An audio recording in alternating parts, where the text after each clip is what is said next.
Now let's move on to our Pro series, and I'm going to concentrate a little bit on each of them, but I'll start off with the 13 Pro. A little heavy, 204 grams with that stainless steel build, 6.1-inch OLED display, again that A15 Bionic chipset, triple camera, telephoto, wide and ultra wide now, macro mode, cinematic mode, new color Sierra Blue, improved battery life of course for both, 1.5 hours for this one, 2.5 hours for this one, and price points now 1,19,900 for the iPhone 13, 129 for the iPhone. So there are changes, and the price point now for the iPhone 13 starts off at 1,19,900. So what do I think of these? I think the Pros don't have enough going for them. I think they've done a great job. I think they are great phones in itself, but if you take a look at maybe just the 13 in itself, what's the big difference? So you'll have to buy maybe the Pro Max because you want a bigger screen. But in terms of everything else, I think they've really done a great job with the 13, not leaving many reasons for you to want the Pro.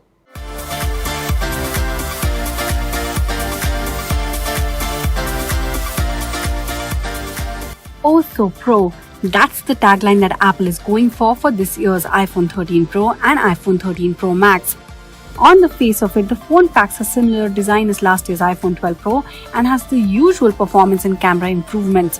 But spend a few minutes with the phone and it doesn't take a pro to figure out that the upgrades here are much more than skin deep. So is the iPhone 13 Pro a Pro phone, just a name, or do the upgrades live up to the promise? Let's find out in the Cell Guru review.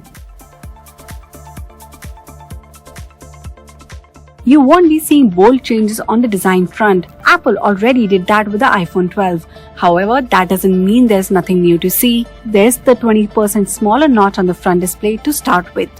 And while Apple continues the same combination of ceramic glass on the front, stainless steel rails and a glass back, this year sees the debut of an all-new shade called Sierra Blue that is exclusive to the iPhone 13 Pro series.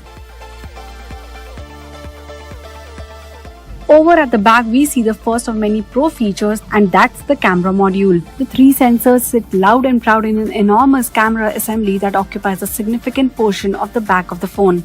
The build quality is absolutely fantastic. However, the weight of the phones is definitely starting to creep up. Weighing in at a hefty 204 and 240 grams respectively, the Pro Max in particular will surely be noticeable over long durations of use.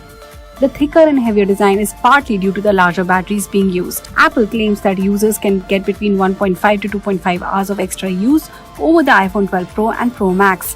In actual use, this translates to a full day of comfortable use on the iPhone 13 Pro, while the Pro Max might even get you through most of the next day. Up front, the two phones sport 6.1 and 6.7-inch Super Retina XDR OLED displays with ProMotion. That's Apple's way of saying that high refresh support is here and the iPhone 13 Pro series can finally support 120Hz refresh rates. In actual use, that high refresh rate panel makes a world of difference. While iOS animations are generally smooth and stutter-free, doubling the refresh rate makes them exceptionally reactive to touch input and makes the interface feel buttery smooth.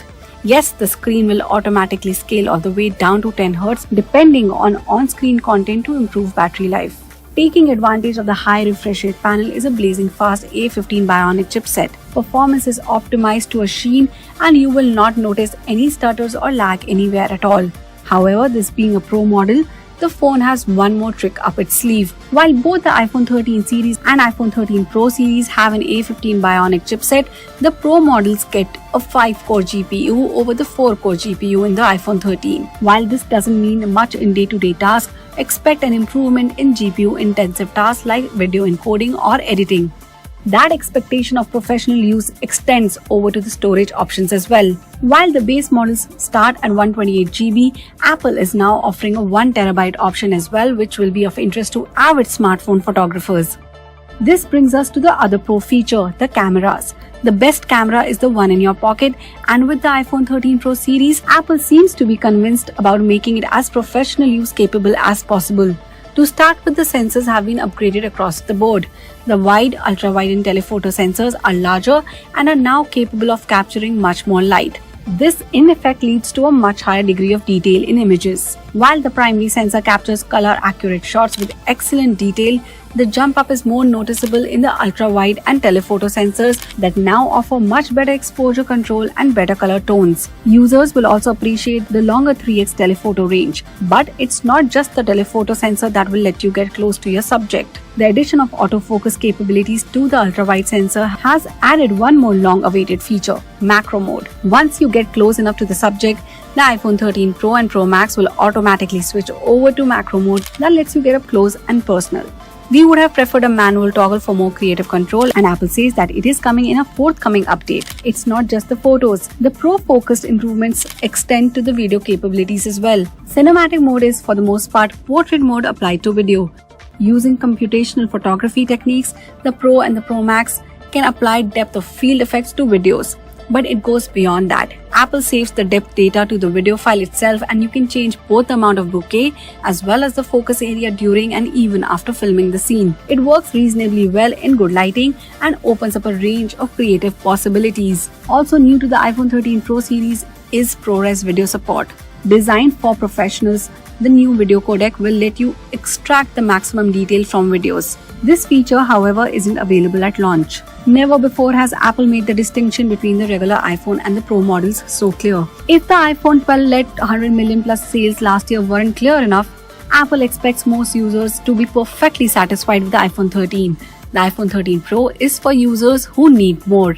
It is designed for smartphone-first creators, professionals who want a second camera for shoots, or discerning users who want the absolute best display.